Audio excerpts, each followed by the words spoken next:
कक्षा 6 के विद्यार्थियों के लिए संख्याओं को रोमन पद्धति में लिखने से संबंधित एक महत्वपूर्ण वीडियो, जिसमें आपको यह बताया जाएगा कि विभिन्न संख्याओं को आप रोमन पद्धति में कैसे लिखेंगे।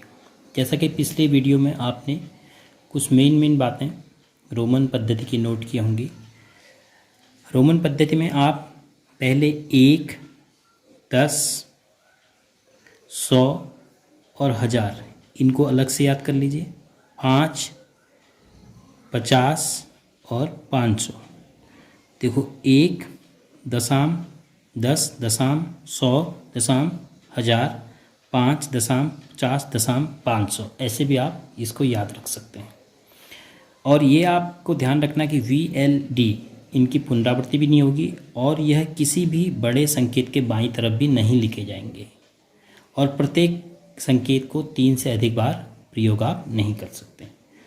तो इन नियमों के आधार पर हम कोशिश करते हैं सबसे पहले 38 को लिखने की। देखो 38 के लिए मैं 3 बार 10 10 10 लिख के 30 में पहुंचा।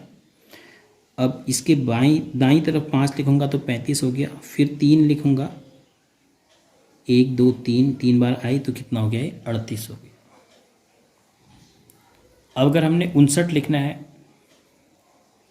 तो 59 के लिए सबसे पहले आप 50 लिखिए, 50L, उसके बाद 9, 50 9 59, 9 के लिए आप क्या लिखते हैं? IX, ये 59 हो गया। आपने 92 92 लिखना है। 92 के लिए आप लिख लीजिए, 92 के नज़दीक में कौन है? C 100। अब आप C के बाईं तरफ लिख सकते हैं X, तो कितना हो गया? 100 में से 10 घटा के 90। अब 2 और लिखना है तो 90 91 और ये 92। 102 लिखना है। 102 के लिए C लिख सकते हैं, C बराबर 100। फिर दाईं तरफ 2 छोटे संकेत लिखेंगे, 1 1, तो 101 102 हो गया। अब बात करते हैं 305 की। 305 में हम 3 बार C ले सकते हैं क्योंकि 3 बार तो आ ही सकता है। 100 200 300 और फिर 5 के लिए V, तो ये हो गया 305। 428, अब देखो हम 4 बार C नहीं ले सकते हैं, इसलिए C 4 बार नहीं लिख सकते क्योंकि 3 ही बार कोई भी संकेत पुनरावृत्ति हो सकती है संकेत की।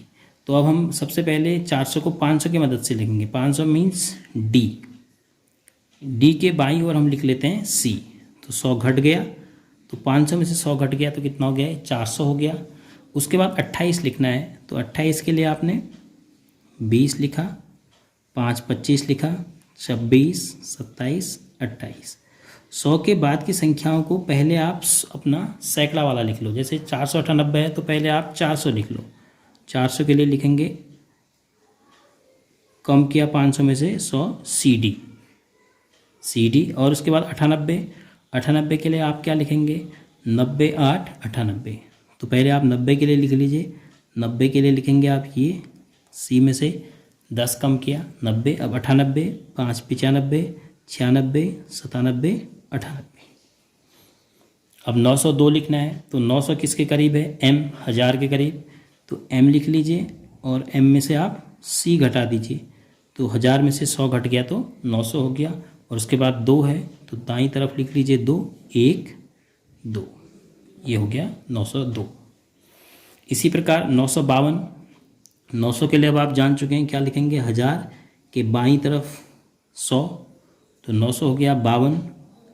उसके बाद L 50, ये 950 हो गया, 52 51 और ये 52। अब 990 लिखना है इसी प्रकार, ये आपका 900 हो गया। अब 90 लिखना है तो आपने XC यानी 100 से 10 घटा देना है।